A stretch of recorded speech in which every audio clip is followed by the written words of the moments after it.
Well, hi, Eileen. Welcome to the Adoption Connection podcast. Hi, thank you so much for having me. I'm really excited to be here. Yeah, I mean, selfishly, when you have a podcast, the great thing is you get to pick your guests. And this is a topic that has been really personal to our family because our son received a formal diagnosis a couple summers ago. And so, of course, that drove me like headlong. I'm one of those like researchy parents that like kind of gets on Mhm. the internet and gets on Facebook and finds all the groups and all the things. So I'm really Yeah, excited about talking to you and just finding out even more just for myself. So I'm really good, good. That's wonderful. And I similarly have a child with fetal alcohol syndrome and got started in this work in a very similar way. I wanted to learn everything I could. And the information that I first stumbled across in those Google searches and research was actually not very helpful to me. So I'm excited to hopefully maybe even present a different perspective to those parents who have done that research and have said, this isn't what I'm looking for. I'm still missing information. Hopefully they might hear something that's helpful for them today too.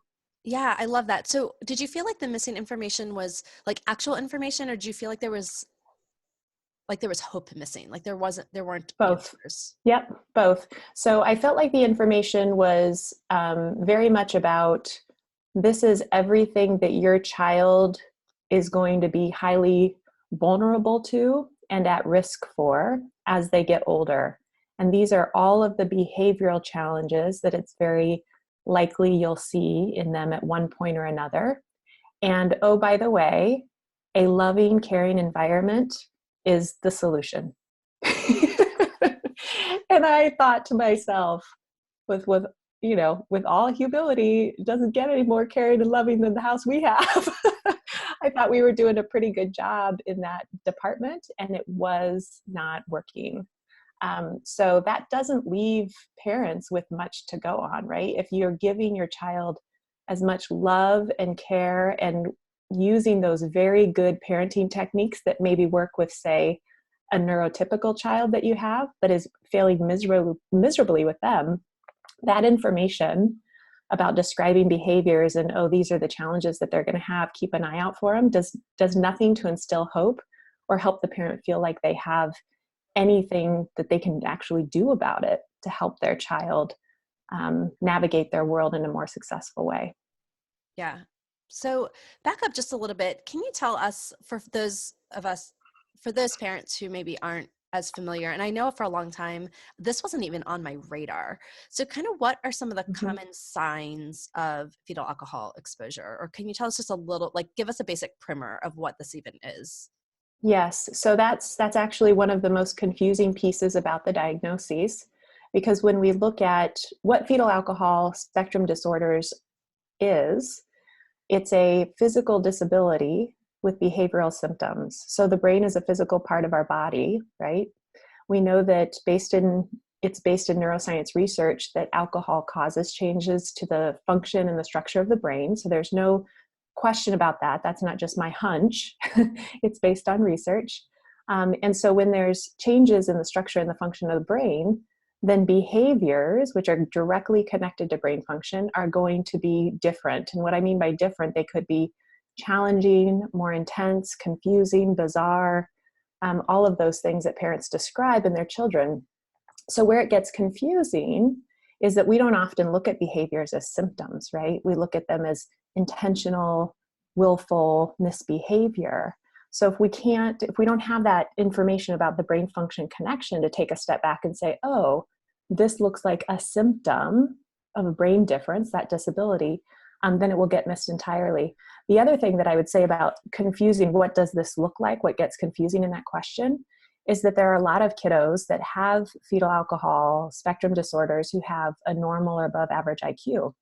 So they're able to make it through school academically fairly easily, but they have these um, significant challenges with what seems to us to be seemingly easy brain tasks, right? So maybe they have difficulty in friendships, they have difficulty planning and organizing their day, they can't do more than one step at a time. And so that there too is a disconnect for parents, right? It makes it even more invisible that this is actually a physical disability. Yeah, I love what you said, often confusing. What I'm an engineer, and so I really like logic. And what we've realized is that there's just no rhyme or reason. And like you said, like there could be a strength in one area and then this like complete lack of function in another area. And because it's a spectrum disorder and because alcohol exposure affects brain at different parts of fetal development, every child could have different varying degrees of dysfunction. So they don't even all look alike. And so there's just no good rhyme or reason for any of this, which drives me insane. Yes, you're absolutely right.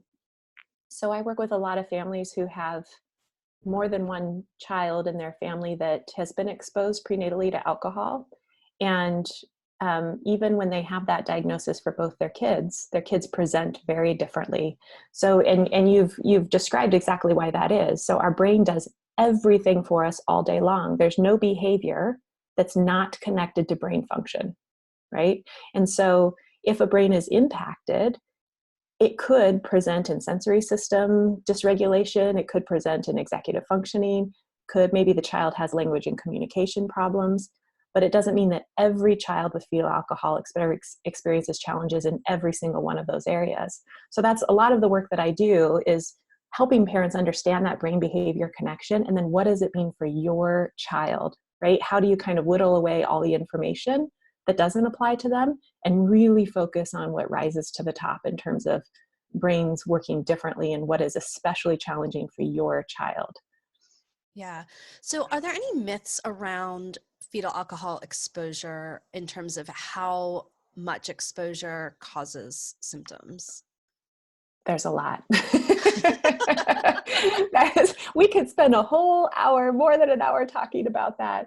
So yeah, I mean, I don't think that you have to, you'd have to be living under a rock not to hear at least pieces of it. Of course, I'm immersed in this world a lot more than most people, and so I hear a lot of the chatter about it. But there's no denying that alcohol impacts the developing fetus. And what experts have said recently in the last few years, there's been research that has basically led them to the determination that no amount of alcohol is safe.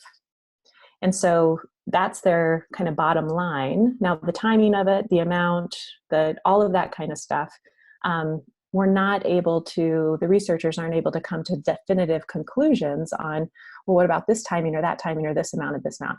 All they can tell us is that no amount is safe, right? And that the sooner that a birth mom stops drinking, then the better chance their child has in terms of brain development, right? So that would be a logical conclusion, I think, for most of us. But what most people think, because providers often tell them, like, oh, one drink is okay, that there's nothing wrong with that. Or my mom drank and look at me, I'm fine. You know, you hear that a lot too.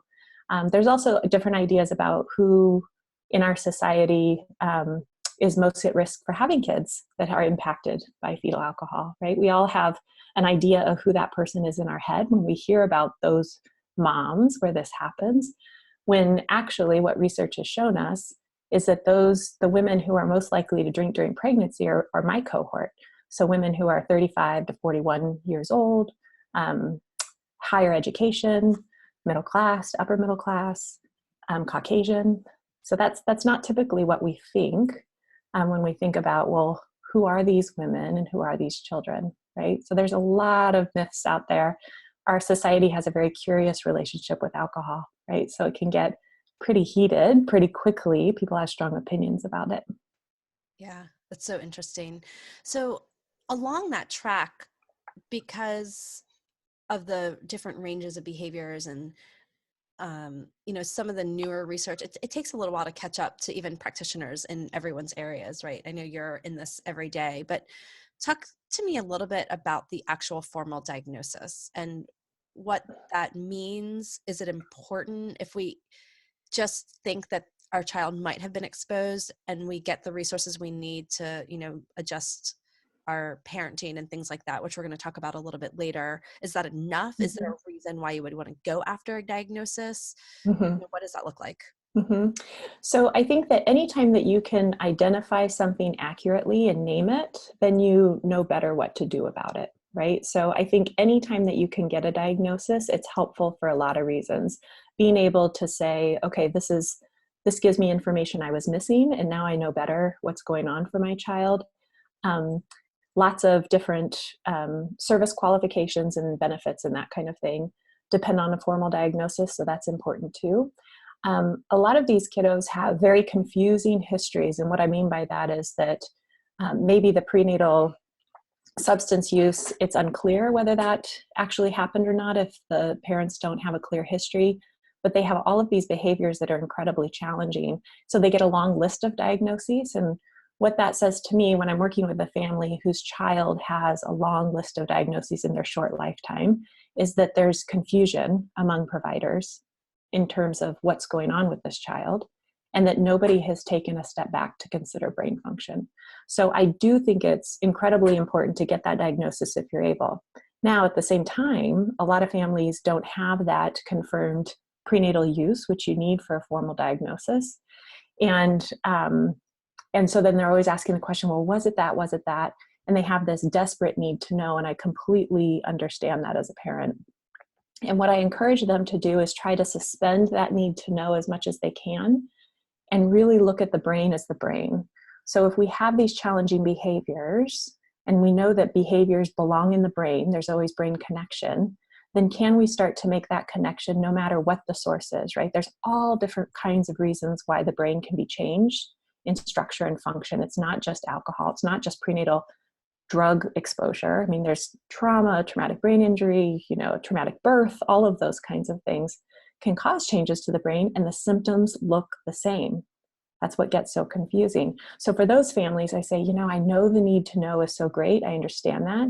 But if for the purposes of learning how to understand your child differently and parent them differently, if we can just take that step back and know that the brain is the brain and that the behaviors are the symptoms, then that is enough, right? That's enough of a starting point to get on this road of parenting differently from this neurobehavioral perspective.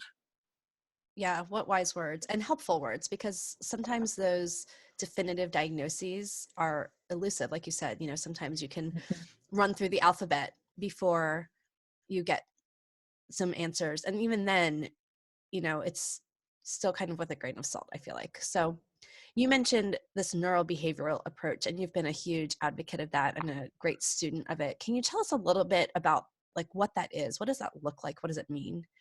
Yes. Yeah. So this is the foundation to all of the work that I do. And I think it's really important for parents to understand this because it kind of sets the foundation in terms of moving forward with this different paradigm, this different parenting paradigm. So the neurobehavioral model says that if we know that every behavior is connected to brain function, which again is based in neuroscience research, and if we also know that prenatal substance exposure, alcohol exposure in this case, changes the brain in structure and function, then it would only make sense that the symptoms of that would be behavior. We would see behaviors that were not typical, right? And oftentimes, again, those are challenging, bizarre, distressing behaviors. Because we know that the brain has been changed in structure and function, that's a physical part of our body, then we must look at fetal alcohol as a physical disability. And just like any other physical disability in our world, it's only right and just that we provide kiddos with that diagnosis with accommodations, just like we would a child who's blind, a child who's in a wheelchair, that sort of thing. Now, again, the confusing piece, the tricky piece, comes in that our brain is invisible to us, right, except for these behavioral symptoms. So it's we need to constantly remind ourselves as parents, like, okay, this behavior that's very aggravating to me, very triggering to me, how can I take this step back, slow down my reaction to the behavior, and consider brain function? Where might the poorness of fit be? So if we see behaviors that are super distressing, really out of control, aggressive, that sort of thing, disruptive, asking that question, where's the poorness of fit? If this child was settled in their environment, if they had expectations that met where they are in terms of cognitive skills and their ability to complete brain tasks, then they'd be settled in their environment. They wouldn't be always in this state of dysregulation. So there must be a poorness of fit here. And it's on the parents or the adult that's in charge of that environment to figure out where that poorness of fit is so that they can adjust the expectations, put in those accommodations, and the child can settle. in their environment. And that is the steep learning curve.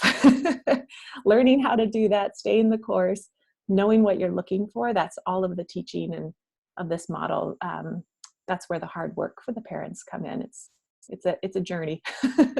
Oh my gosh, it's such a journey. And you named something that's been, just rolling around in my head, which is, gosh, if he was in a wheelchair, then at least I'd have this physical reminder. And I would Mhm. imagine and hope that I'm a big enough person that if I had a child in a wheelchair, I wouldn't spend all day wishing like, oh, I'll just get up and walk or That's being right. so frustrated. I mean, I know it could be frustrating, but I feel like I would have extra, this expectation that understood that that was not going to happen, even when I was frustrated with where we were. And I feel like that has been such a hard thing to get my mind around in terms of this whole Yes.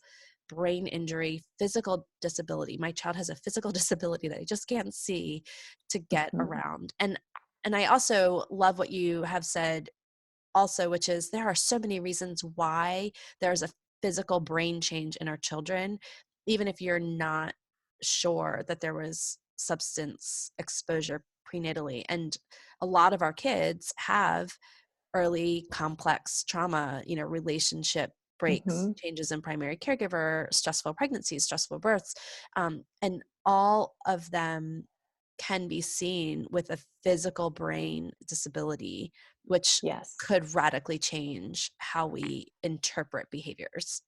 Right. Yes, absolutely. Because if we start to see the behaviors as symptoms of a disability, then that naturally leads us down this path to support them, right? And to provide the accommodations, be sympathetic, be empathetic. If we see behaviors as willful and intentional, and they're doing this to us, right? Then that leads us down this entirely different path to punish, exert our control, give consequences. There's lots of reasons why those techniques do not work and actually make things worse with these kiddos. The when you were talking about your own experience and being reminded, and oh, if my child was in a wheelchair, um, would I be thinking? Of course, I wouldn't be thinking this way. I was working with this family once that was like just killing it, learning this model, implementing it in their house. I mean, they were working really hard and seeing results. And then they were going to have a family gathering where grandparents were coming in from out of town. And the mom said, I just want to say, like, just for this one family dinner, it's really important. Can you just like keep your, calm and sit here through dinner and not disrupt things? And she said, what do you think about that? And I said, well, if your child was in a wheelchair and your in-laws were coming from out of town and you had this big family dinner, would you say to your child, just walk up these steps, just while grandpa's here, just walk up these steps this few times, please. And then I won't ever ask you to do it again, right? And she just laughed because it's a ridiculous even scenario, right? But in my mind, it's the same thing. It's a physical disability. We're asking them to do something that they are not capable of doing, right? Unless they have a lot of added support, a lot of accommodations to kind of tolerate that environment. But it's really foreign when you think about it with the brain. Yeah. So, say I was a family that you were helping and I said, look, my son, I know he knows the rules. In fact, he told me the other day, I act differently when I'm at Nana and Pops's because I know they don't quite know, I know I can read a different book there. I can, get away with something. And again, it seems so willful because he's like, look, I've been thinking about this. I know if I go somewhere else, the support's different. The um, oversight is different. Like, Mhm. how do we reconcile things that seem so willful, but then are still a function of brain Mhm. science Right. and brain function? Right. That's where I think it's really helpful for parents to understand exactly what our brain does for us every day. So we're really clear on some of those things, like executive functioning is one that most people are familiar with, like planning and organizing our day, right? Making sure that we make it to appointments on time, all of that kind of stuff. But there's some other things that our brain helps with us that don't seem so apparent until you actually learn them. And so one of the things is being able to know the rule, recite the rule, and then never apply it to your own behavior, right? So they can talk the talk, but they can't walk the walk. Super, super common and really, really confusing then, right? He told me exactly what he was supposed to do. Why didn't he do it? It must be willful behavior. But what if they can recite it to you, but they cannot take that and apply it to their own behavior? Super common, right? Or the idea of putting yourself in someone else's shoes. We expect by a certain age that kids will be able to do that, that that skill has developed. And I have families who say to me, I don't know that my child is capable of empathy. Maybe the child's 12, 13, 14, right? And they're not able to put themselves in someone else's shoes. And so we talk about, well, what does the brain have to do in order for a child to be able to do that? They have to understand that somebody has a different perspective. They have to be able to kind of hold that other perspective at the same time holding their own. It gets complicated really, really fast. So I think that it really does, again, go back to brain function, all of the different detailed ways that our brain helps us throughout the day, and then where that disconnect is for them, where their brain is not working like we being kind of neurotypical society, how our brains work. The other thing that I would say about this idea of doing differently in different environments is I have a lot of families that say, my child does well at school, holds it together, does what they're supposed to, and then comes home and things are, they melt down, they blow up, they just come unglued. And I always say, well, that's a strength, right? That they can actually hold it together in another environment all day long. And also, they're maxed. That cognitive load is so great for them all day that they don't have any more brain fuel, so to speak, to make it through their evening. And so then the question is, well, how do we get other people in those other environments to understand that? So letting the teacher know, I know that he appears to be doing okay, but he's working harder than anyone else in his class just to make it through the day and realize like which way is up and which way is down and kind of keep up with the class. Can we do some things to reduce his cognitive load during the day so that he can make it through the evening too, right? And so that example you give of grandparents' house versus your house, that kind of thing, it could be a product of that as well. And just that ability that you articulated for a child to reflect on, well, this is why this environment is different for me. A lot of kids with fetal alcohol cannot do that. And so we're left again kind of on our own to put the pieces together and do this detective work and figure out, okay, what exactly is going on in this particular environment for my child? Where is the disconnect between brain function and the expectations? And how can I help accommodate and adjust so that they can settle in their environment? Yeah, and I know the list of accommodations is probably a mile long. And like we've talked about, because it's a spectrum disorder, all of our kids look a little bit different, which means that detective work leads us to different combinations and types of Mm-hmm. accommodations. Yes. Can you give just a couple examples of kind of really common things that you see kind of mostly across the board, and kind of what Mm-hmm. does it look like to look at a behavior, understand that it's a product of a brain injury, and then accommodate Mm-hmm. it so that everyone feels more successful? Yes. Yeah. So I'll talk about a few things that are really common to fetal alcohol that I see with almost every family that I work with, and then say a little bit about too how developing accommodations comes about. So dysmaturity. Dysmaturity is the gap between developmental age and chronological age. Okay, so a child is not acting immaturely; they are a different age developmentally. So with dysmaturity, that's classic FASD. I've never ever worked with a family that their child doesn't have this. And a safe starting point is to take the chronological age and divide it in half. Mm. So us as parents remembering that our child is half their age developmentally, that in and of itself is an accommodation. So we have, in the case of my daughter, a 10-year-old child who is really a mature 4-year-old. That's how I describe her. That is a very different set of expectations. That's a different lens to see those behaviors through, socially and emotionally, and the challenges with friendships and making friends and keeping friends. That all looks very different for a 4-year-old than a 10-year-old, right? So that in and of itself is an accommodation. Whenever I'm working with a family, I always ask over and over again, how old is your child developmentally? Just so that we can begin to see them through that lens. Another really common characteristic is slow processing speed. So I often encourage families to think that verbal is agitating. And it doesn't mean that all talking is agitating to these kiddos, but what do we do when a child is misbehaving or needs some intervention from us? We usually launch in with talking, right?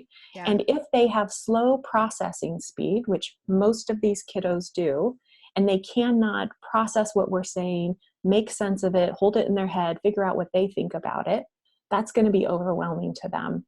And so if you think about a 10-second child in a 1-second world, that's a great way to describe these kids. And if you think about 10 seconds and how long that is, it's no exaggeration in terms of how much more processing time they need to even process what we're saying, how they're feeling, answering a question, all of that kind of stuff. It gets very complicated very quickly, all the different parts of the brain that are required to answer simple questions. Another really common characteristic is having on and off days.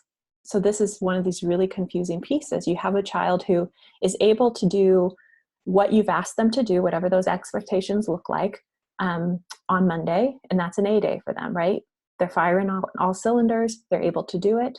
Wednesday is an F day. They cannot do any of those things to save their life. They're working just as hard as they were on the A day. They cannot do it. There's lots of brain-based reasons why that might be the case. But as parents, we say, well, they did it Monday. What are you telling me they can't do it Wednesday? It must be willful disobedience, right? No, these kids, totally classic FASD, have on and off days. Yeah. The last Oh my thing that gosh, I'll we do say, that all the time. And what, so real quick, can I stop you real quick? Like, is there, like, I can keep going like, and going and going. I know, is there a really simple, like 2-sentence explanation for why, like, there's so many things about brain development and exposure that I understand in terms of how it affects a certain system and why it would Mhm. affect a system. But like, I have never been able to get my mind around like that, like on day and off day, that, you know, it one day, you don't know it the Yes. next, you know, it the next day, you don't Yes. know it the next. Mm-hmm. Yep. Yeah. So it's all under memory and learning. So I always think of these brain tasks as divided up into kind of 9 categories, and it helps make sense of kind of all of this information. So it's really under memory and learning. And I think of it as a filing cabinet where one day we file information away and one day we can find it and we bring it back up and we use it how we need it and everything's fine and good. And then another day we're looking for it. We're sure we filed it somewhere. We can't find it. It's the same with our brain, right? One day that they're able to, oh, there it is, pull it back up, use it how it's supposed to. And the next day, for whatever reason, they can't, for the life of them, figure out where that information was stored, whether they ever had it to begin with.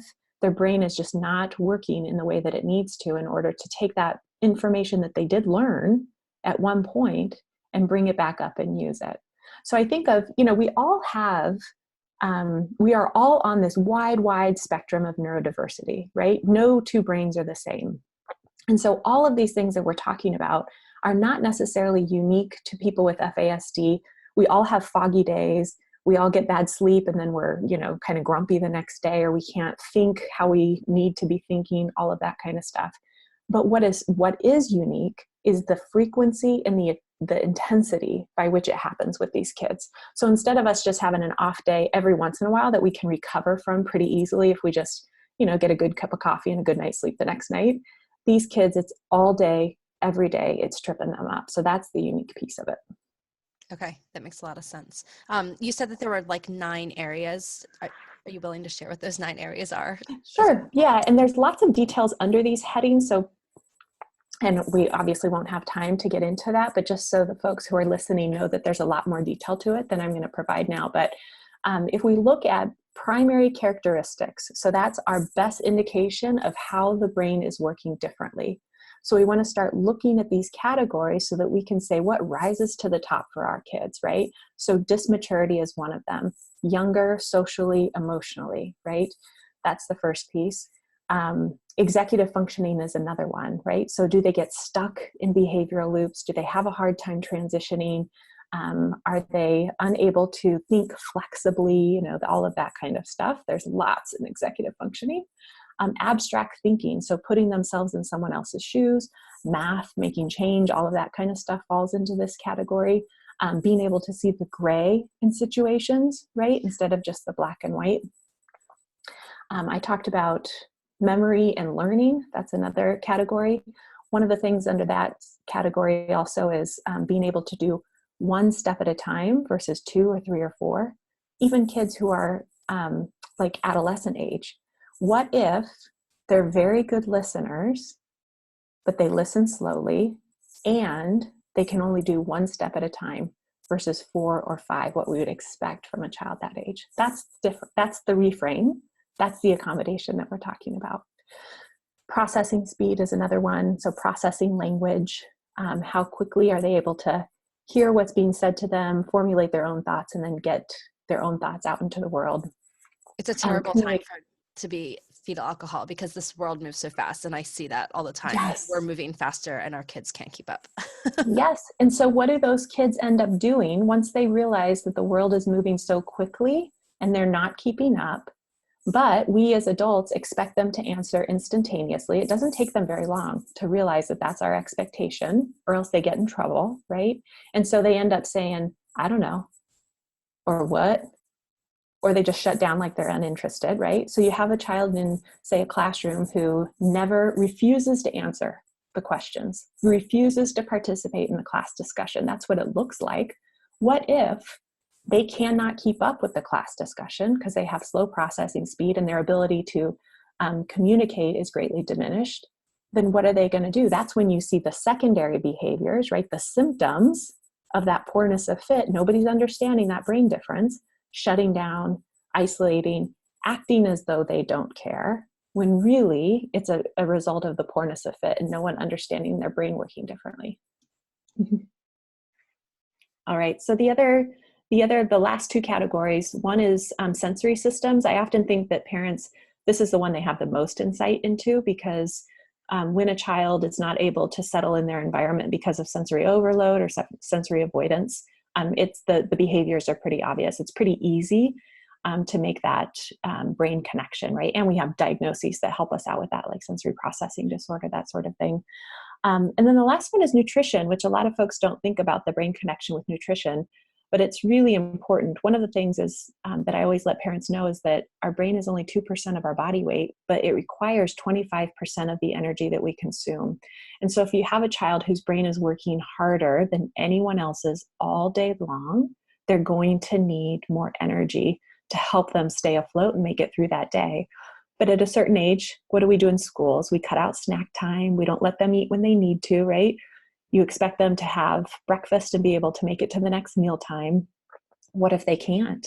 And what if it's not about them not eating their full meal and understanding the ramifications of that when that's happening? What if they actually need more fuel? But also things like being able to recognize the sensation of being full. A lot of kiddos with brain differences have a very hard time with that. And so they eat and they eat and they eat and they eat until they get sick. So what if they need support around that? What if they need more prompting around that when they eat? Or the opposite could be true as well, where a kiddo who, say, is 12 does not have the same sensations of hunger that you would expect for a neurotypical child. And so when they get hungry because they haven't taken responsibility to feed themselves when they're hungry, which we would expect a 12-year-old to do, right? They melt down as like a toddler would when they're hungry. So we see a toddler who melts down because they haven't had anything to eat, and we say, oh, yeah, shoot, I should have given them a snack an hour ago, right? They haven't eaten since this time. Of course they're melting down. That never crosses our mind with a 12-year-old, because when a 12-year-old's hungry, we expect them to say, hey, mom, I'm hungry. Can I get something? Or just help themselves, right? What if they're not able to recognize that sensation of hunger like a neurotypical 12-year-old would do? What does that mean for our parenting and the way that we support them in that specific area? Yeah. Oh my gosh. It's such a huge paradigm shift. But we have made some of these changes. And once we get over ourselves and just the idea that this is where we are in life, we do a lot better. So I mean, I know it's a battle like every day to remember like, oh yeah, we still need to do that for him. But everyone's happier. I mean, he's generally a really happy kid. And when he Yeah. gets the support he needs, he's fantastic. He just needs a lot of support for a 12-year-old. Yes. Right. Yep. Yep. And I think that my experience has been that initially parents, when they learn about all the different things that are going on for their child and where all of the poorness of fits might be happening, it's quite overwhelming. Right. And that is a normal reaction to learning that information. But my experience has also been that when a family stays the course and is really invested in this paradigm shift in learning to parent differently, their child settles in the environment, just like you've described, like the happy kid, right? That there is so much more hope than you're ever led to believe those behaviors can calm down, but understanding that we're all human, right? So perfection is not even possible. So to kind of take that off the table as you're kind of jumping into this, the model itself is very concrete, but the implementation of it, it has all of these human elements that gets messy really quickly. So like an example of, I am on board. I have parents who are like, okay, I'm on board, but this behavior and that behavior and this behavior are all connected to brain function. I see that clearly now. I know how I can accommodate them, but this one behavior over here, I'm just not sure. Yeah. I'm just not buying it, right? This one seems manipulative, like intentional manipulation. And I say, okay, well, I understand that because we all have deeply held beliefs about what is true, what is right, what is appropriate. And we are all going to have behaviors that clash with those beliefs. Those knee-jerk reactions to behaviors, those are our triggers, right?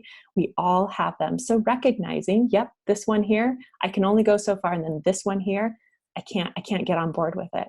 So really understanding that about yourself, knowing that it's because you're human, and then still, how can you stretch yourself and challenge yourself to just ask a different set of questions? Just like, what if? What if this is brain function? Because kids they want to do well, right? They would do well if they could. So if that child isn't doing well, and that could look like continuously, having disconnection in the relationship with them, then what might be else be going on? Just what if? Yeah, I like that. What do you tell parents, or how do you advise parents to chat about this with their children as their kids start to understand that maybe they're a little different than their friends? Mm-hmm. My experience with our son is he knows just enough to know that there's a difference, which has been devastating in some ways. Mm-hmm. Like he's not, um, there's not enough dismaturity to be like blissfully unaware, Yes. you know, but Yeah. that he understands that there's a difference between what other 12-year-olds are doing and what he's doing. And there's a lot of tension there sometimes because he is 12 and there's a developmental piece of him that wants to start doing 12-year-old things, but then there's this other piece Yes. that we understand that that's probably not a great idea for anyone. That's right. Yeah. So a lot of parents have that question and struggle with that. And the starting point for me always is we need to talk about a way that you can talk to your child about this. So not talking to them, not disclosing to them and helping them understand is not even on the table in my estimation. And the reason for that is because just what you've described, kids know at a certain age, they start to recognize the differences. And if we do not give them the information that they're missing to help explain those differences, then many times what will happen is they start to think of themselves as always the problem, right? I'm the kid who messes up everything. I'm the kid who doesn't have any friends. I'm the kid who can't keep up in class with this and that. And so, how devastating to them to go forward in life thinking that versus this idea of, oh, I have a problem. And oh, now that I know it, I can name it, we can identify it, then I can do something about it, right? And so having them understand, like, yeah, everybody's brain works differently. Yours works differently in some pretty significant ways. And let's talk about what that means for you in your everyday. And also, how can you start to accommodate yourself as you get older? Right? So, how can you opt out of environments that you know are going to be just too chaotic and crazy for you? Right? And kids at a pretty young age, even when they're half their age developmentally, can start to have that insight and recognize that. Yeah, I like that. And it's so true. Our kids, we've always been pretty open with our kids, and there is something really freeing about knowing the truth and knowing this is what's going on, but here's, here are all the great things about you, and here are the things that we can do because we know this. We Mhm. can help support you to make you the most successful you're going to be. And they're not making up false stories about themselves. Absolutely. Yeah. And I would say the same goes for siblings. That's another question that a lot of parents grapple with is how do I explain to, say, a neurotypical sibling what is going on with their brother or sister? And my answer is the same, right? For both those conversations, where are they developmentally? So, how do you share in developmentally age appropriate ways so that they can understand? And also, my great friend and mentor, Diane Malbin, who has done a lot in this field, in this area, she said to me once when I was grappling with the same question, long, long time ago, doesn't relationship come from understanding of the other? And if you do not understand the other fully, how can you have a relationship with them? Right? And I thought, oh, well, that makes a whole lot of sense. Oh my gosh, that has huge implications, not just for siblings, but even for us as parents. Like, Oh, totally. Yeah. how we relate to our kids because we have extra understanding about what's going on. Right. Yes, absolutely. That we're missing all this information that nobody teaches us, right? And then so we misunderstand our kids and our relationship with them suffers greatly. But then once we have that information, then we can understand them differently and do something about it and build that connection with them. It's a beautiful thing. Yeah. So along those lines, obviously, going back to a child in a wheelchair, if you wheel a child into a school, no one's going to expect that child to participate in gym class the same way that other children do. There's no explanation needed. There's no extra education needed. Mhm. Is there a resource or a place to point people to, grandparents, teachers, friends, that explains this concept, this idea that like my child has a brain injury? And of course we can say that. I mean, obviously we're going to advocate for our children, but I think there's something about behaviors or something about an invisible disability that seems to require more in terms of Yes. resourcing to those who are on the same team with us working with our children. Yeah, and if I had to like give my own, from my own experience, what that more is, it's really the invisibility of it, right? That teachers, everybody needs to be reminded constantly, like this is a physical disability. These behaviors are the symptoms. So resources. So Diane Malbin wrote a book called "Trying Differently Rather Than Harder." It's It's fantastic. Yeah, And isn't it's it? It's quick. It's a great. quick read. It's great. Yeah, so it's a quick read. And what I've encouraged families to do is to just purchase the book. It's fairly inexpensive and highlight the sections that are um, especially applicable to their child and give it to family members, give it to the teachers, right? If you don't have a, say, a teacher, for example, that's going to sit down and read a whole book, then there are some short videos out there. Nate Sheets of Oregon Behavioral Consultation has some great videos on YouTube. One of them is specifically for teachers. So that's helpful too if you're going to get more buy-in from them watching a short video than reading an entire book, even as short as Diane's book is. Um, and then the other thing that I would say is that, information on the neurobehavioral model, once you get that sense, we talked about those 9 different brain categories and we went through them again very, very quickly. But once you start to understand which of these brain tasks does my child have an especially difficult time with, what rises to the top, and then if you are able to articulate to them like what that looks like in their environment, then they have something concrete to go on. Like, oh, okay, I understand now that he actually does want to do the task I'm asking him to do. He can only hold one direction in his mind at a time. I know that now. So I'll either laminate the directions and put it on his desk so he has it there to reference. Like, those are the accommodations that people kind of get overwhelmed, like, oh, accommodations, like that's the end of my life, right? All I'm going to be doing is developing accommodations from here till eternity. It's like, no, they're actually some of them are very, very simple mind shifts or very little things like I've just described that you can put in place. But it's having that information that's missing so then you actually know what to do, right? To help them settle. Yeah, thank you so much for all of those great resources. We'll put links to those videos at the show notes so folks can access them and find them pretty quickly. Great. Before we close, is there anything else that you really love for parents to know? I think what I want parents to know is that if your child is struggling behaviorally and you have you feel like you've tried everything and nothing is working, but that this model and this idea that we're talking about today with the brain function and neurobehavioral perspective, if that's fairly new to you and you don't feel like you've really dug into that option, I would encourage you to really do what you can to learn more about it and see if it opens up a new set of possibilities for you.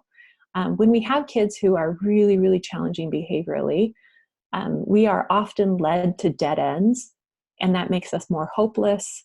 Um, we don't have very many answers out there. And this, I feel like, is a model that works, that our child is capable of being successful in their environment with the accommodations and being joyful.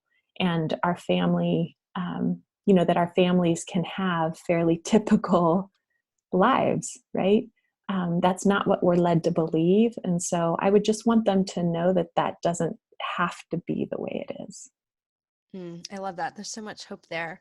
Thank you so much, Eileen, for being here, for your wisdom, for your time, for your kindness to parents, and just for Mhm. your hope for our kids. Oh, thanks for having me. I'd be happy to come back anytime. Love talking about this stuff. So really appreciate the opportunity.